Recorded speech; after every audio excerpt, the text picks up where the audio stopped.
ನಿನ್ನ ವಿವೇಕಕ್ಕೆ ಮೆಚ್ಚಿದೆ ನೋಡು ಚಿವೀಸ. ಕಂಡಿರಿ ನನ್ನ ರಾಯಿಸಲು ಅಗ್ನಿ ನೇತ್ರವನ್ನ ಪಾದದಲ್ಲಿ ಪರಶಿವನ ಆಣೆಗಳಿಗಿಂತಲೂ ಪವಿತ್ರವಾದ ನನ್ನ ಪಾದಾಂಗುಣಿಯನ್ನು ಕಂಡು ನೀನು ಧನ್ಯನಾದೆ. ಇದೇ ಸದಾಶಿವ ಮೂರ್ತಿ, ನೀನೇಕೆ ಮೌನವಾಗಿ ಕುಳಿತಿರುವೆ? ಮೌನವಲ್ಲವೇ ನಿನ್ನೊಡನೆ ಮಾತೇನು ಪ್ರಭು ಋಷಿಯೇ? ಹಾಗಾದರೆ ನೀನು ನನ್ನೊಡನೆ ಮಾತನಾಡಲು ಸಾಧ್ಯವಿಲ್ಲವೋ? ಇಲ್ಲ, ಯಾವಾಗಲೂ ಈ ಸದಾಶಿವ ಮೂರ್ತಿಯು ನಿನ್ನಂತ ವಿವೇಕ ರೈತರೊಡನೆ ಮಾತನಾಡುವುದಿಲ್ಲ. ಹಾಗಾದರೆ ನೀನು ಬಲುಜಾಣನೋ? ನನ್ನೊಡನೆ ಮಾತನಾಡುತ್ತಾ ಕುಳಿತಿರುವ ನಾರಾಯಣನು ನಾನು ವಿವೇಕ ರೈತರೋ?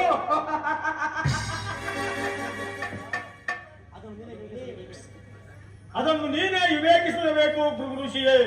ಕಾಡಿನಲ್ಲಿ ಬೆಳೆದ ದಟ್ಟವಾಗಿ ಬೆಳೆದಿರುವ ಬಿದಿರುಗಳು ಒಂದಕ್ಕೊಂದು ತಿಕ್ಕಾಡಿ ಅದರಿಂದ ಉಂಟಾಗುವ ಅಗ್ನಿಯು ಇಡೀ ಕಾಡನ್ನೇ ದಹಿಸುವಂತೆ ವಿಷಯಾನಂದಗಳು ನಿನ್ನ ಜೀವಾತ್ಮದ ಪರೆಯ ಮೇಲೆ ಭಯಂಕರವಾದ ಉತ್ತನ ಮಣ್ಣಿನಂತೆ ನಿನ್ನ ಮೈ ಬಣ್ಣವನ್ನು ಮುಚ್ಚುತ್ತಿರುವ ಭಯಂಕರವಾದ ಆವಿನ ಬಣ್ಣವನ್ನು ಮುಚ್ಚುತ್ತಿರುವ ಉತ್ತರ ಮಣ್ಣಿನಂತೆ ದಿನೇ ದಿನೇ ನಿನ್ನ ಅಹಂಕಾರದ ರಾಜನ ಗುಣವೆಂಬ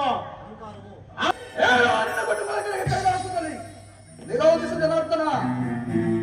ದೈವೀರ್ವರು ಒಂದೇ ಸಂಕಲ್ಪವನ್ನು ಬಯಸಿ ನನ್ನಲ್ಲಿ ವೈರತ್ವವನ್ನು ಸಾಧಿಸುತ್ತಿರುವಿರಿ.